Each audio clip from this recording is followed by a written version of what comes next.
নমস্কার সুমন দা। নমস্কার, আমি সুমন চক্রবর্তী। নদিয়া জেলা ফার্মার ডেভেলপমেন্ট অর্গানাইজেশন আমাদের একটি এনজিও সংস্থা আছে, সেখানকার executive member as a volunteer হিসাবে আমি থাকি এবং কাজও করি। আমি আজকের সেই কলাটাকে নিয়ে এসেছি, যেটা সিদ্ধি টিস্যু কালচার কলা নামে পরিচিতি। তা এই কলাটা আমার কৃষক ভাই গৌতম দা এবং তার একটা নার্সারি আছে ছোটোর উপর, খুব ভালো। তা ইনার এখানে আজকে ট্রায়াল হিসাবে প্রজেক্টটা আমরা দিচ্ছি। এটা যাতে আমরা এই টিস্যু কালচার কলাটার অনেকবার আমরা আপনাদের সাথে শেয়ার করেছি, কি কি ফায়দা, কেমন কি গাছ, সেটাও দেখিয়েছি। এই কলাটা নিম্নতম 8 ফুট হবে। তার মধ্যে আমাদের নর্মাল কলার সাথে এইটা অনেক তফাৎ আছে। রোগমুক্ত কলা গাছ, আর এর সাথে এই কলাটার ওই নিম্নতম 18 থেকে 20টা ছড়া পড়ছে। মানে একটা কাঁদি যে ছড়াটা 18 থেকে 20টা কলা থাকবে, আর 22টার ঊর্ধ্বে কলা পড়বে, নিম্নতম 19টা এরকম আসছে। আর এই কলাটা আমাদের নর্মাল কলার থেকে মনে হয় অনেকটা ভালো করবে। আর এর ডিউরেশন যে টাইমটা থাকছে 11-12 মাসের মধ্যে বাজারে চলে যাচ্ছে, আর আমাদের নর্মাল কলায় 18 মাস কি 17 এরকমে বাজারে পৌঁছাচ্ছে। একটা সময় পাচ্ছে, নতুন একটা সম্ভব এসছে, নতুন একটা সূচনা। আমরা প্রত্যেক কৃষক ভাইদের বলবো, আপনারা এই কলা গাছটা লাগান। কারণ কাঁঠালি কলার মার্কেট আছে।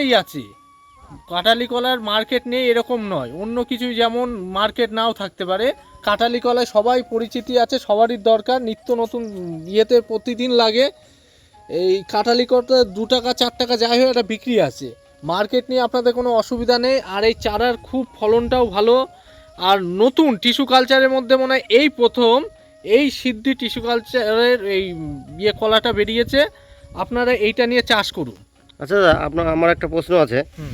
বাইশা কলা বলে আমরা লোকালে যেটা চাষ করি সেটারই একটা ভ্যারাইটি, তাই তো? এটা মডিফাই হয়ে, কিন্তু বেশিরভাগ দেখা যায় যে কাঁদি অনেক বড় হয়, হয় প্রথমের দিকে অথবা লাস্টের দিকে কলাগুলো সরু সরু হয়ে যায়, আর বাদ বাকি কলাগুলো ভালো থাকে। এটার ক্ষেত্রে কি সেটা হবে? এইটাই আমার যেহেতু নিজের 5-7 বিঘে কলা বাগান, আমি যখন এইটা দেখেছি তখন আমার প্রথম কোশ্চেনটাই হয়েছিল। আমি বলেছিলাম যে প্রথমে কলাটার সামনের দিক দিয়ে একদম সরু সরু হয় আর নিচের কলাগুলো ছড়া পড়ে।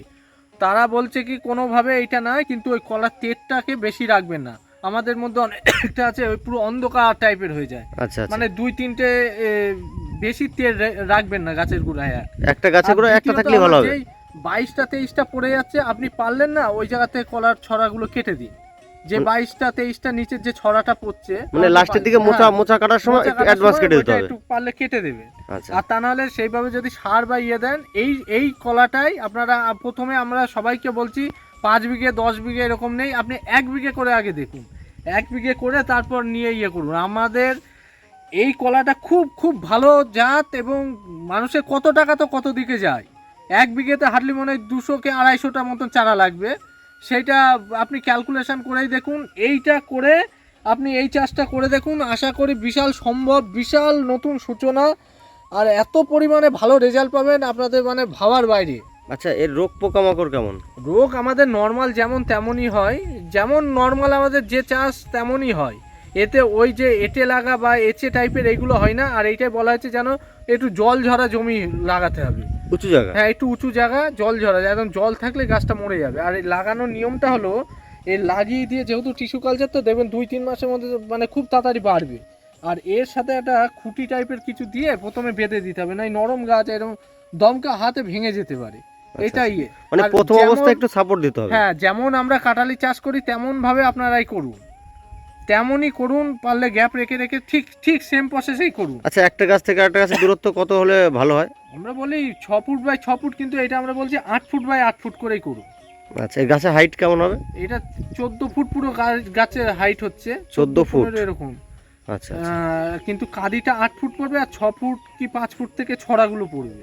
আচ্ছা আচ্ছা আচ্ছা। এই যে তো গৌতম দা, এবার তো তুমি চারা পেয়ে গেলে, এবার চাষির কাছে চারাটা চলে আসলো, এবার চাষি এই চারাটাকে কিভাবে নেবে যদি একটু আপনি বলেন। না, এটা যেহেতু সুমন ভাই যেটা বললো আমাকে, এটা অ্যাকচুয়ালি টিস্যু কালচারের চারা। টিস্যু কালচারটা এমনই জিনিস যেখানে মানে রোগ, যে আগে যে সমস্ত কলার আমাদের রোগ দেখতে পেতাম, আচ্ছা, মানে আমরা কলা চাষ করেই ধরতে গেলে এত বড় হলাম। তো এই কলা চাষ আমাদের আগে প্রচুর ছিল, একটাই সমস্যা কলা, সেটা হলো রোগ লেগে যায়। আচ্ছা আচ্ছা। হ্যাঁ, এটার জন্য চাষি কিন্তু পিছিয়ে যাচ্ছে। তুমি আমার আশেপাশে বাগান দেখতে পারো, কলা বাগান আছে আশেপাশে। এখানেই তো কলা বাগান হ্যাঁ, দেখতে কলা পাচ্ছি। বাগান আছে। একটাই সমস্যা, সেটা হলো রোগ। এই যে গোড়ায় একটা রোগ লাগে। তো এই টিস্যু কালচারের চারাতে সুমন যেরকম এরা মানে আমাদের যেখান থেকে আসছে, ওনারা বলছে এই রোগগুলো এখান থেকে হবে না। তো যার জন্য আমি উদ্যোগ নিয়ে প্রথমে আমি নিজে চাষ করবো বলে, হ্যাঁ, এই দেখো সব চারা সব আমি নিয়ে এসেছি সব, ঠিক আছে? আচ্ছা আচ্ছা, বেশ বিরাট বড় বড় চারা তো। হ্যাঁ, বড় বড় চারা। এই চারাগুলো সব আমি লাগাবো, হ্যাঁ, ঠিক আছে? তো এই লাগিয়ে মানে আশা করছি ভালো ফলন পাবো। কারণ হচ্ছে এক একটা কাদির হাইট যা দেখেছি আমি, না দেখলে তুমি চোখে বিশ্বাস করতে পারবে না। তোমার কাছে কিছু ভিডিও বা ছবি দিয়ে দেওয়া হবে, তুমি সেটা এর সঙ্গে অ্যাড করে দেবে। তো সেই দেখে আমি আপ্লুত হয়ে আমি সুমন ভাইকে বললাম, না আজকেই আমার চারা লাগবে। আচ্ছা। তো ঠিক আছে, তো তো আমাকে মোটামুটি 100 পিস চারা ইয়ে করে এগুলোকে আপনি নিজের জন্য নিয়েছেন না বিক্রির জন্য? না, আমার নিজের জন্য এটা। আচ্ছা বিক্রির জন্য পরবর্তীতে আনা হবে, আচ্ছা ঠিক আছে? যাদের লাগবে তারা যোগাযোগ করলে পেয়ে যাবে আমাদের কাছ থেকে। কিন্তু এইগুলো আমি সব নিজের জন্য নিয়ে এসেছি। আচ্ছা, এগুলো বিক্রি হবে না? এগুলো বিক্রির জন্য না, আচ্ছা সেম মালই পাবে টিস্যু কালচারে, কিন্তু এগুলো আমি বিক্রি করবো, এগুলো নিজে লাগাবো, আচ্ছা আচ্ছা। ঠিক আছে? তো এটা মানে যেটা চাষিদের প্রশ্ন, যেটা কলা সম্বন্ধে যেটা প্রশ্ন, যে রোগ বাগের বিষয়টা, ওই তুমি যেটা বললে ওপর থেকে কলাগুলো সরু হয়ে যায়, মোটা হয় না, এর ক্ষেত্রে সেটা হবে না। আর যেটা রোগ, সেই রোগটা থেকে মানে অনেকটাই দূরে থাকা যাবে। সেটা কিন্তু ওই 4-5 বছর টিস্যু কালচারের ইয়েতে থাকবে, তারপরে আবার নতুন করে লাগাতে হবে টিস্যু কালচার। আচ্ছা, আমরা তো কলা চাষ সাধারণত কলা গাছের গোড়া থেকে যে চারাটা বেরোয় সেটা কেটে আবার আরেকটা জমিতে লাগাই। এটা কি সেইভাবে করা যাবে না প্রত্যেকবার নতুন লাগাতে হবে? সেটা হয়তো প্রথম অবস্থায় 2-1 বার করা যেতে পারে, তারপরে আর করা যাবে না। কারণ তার মানে গুণগত মানটা নষ্ট হয়ে যাবে। টিস্যু কালচারের যে মানে প্রযুক্তি এতে দেওয়া রয়েছে, সেটা নষ্ট হয়ে গেলে তখন রোগ পোকামাকড়ের মানে প্রতিরোধ করার ক্ষমতা তখন কমে যাবে। আচ্ছা, 2-3 বছর তো রাখাই যায় না? হ্যাঁ, 2-3 বছর হামেশাই রাখা যায়। আচ্ছা আচ্ছা।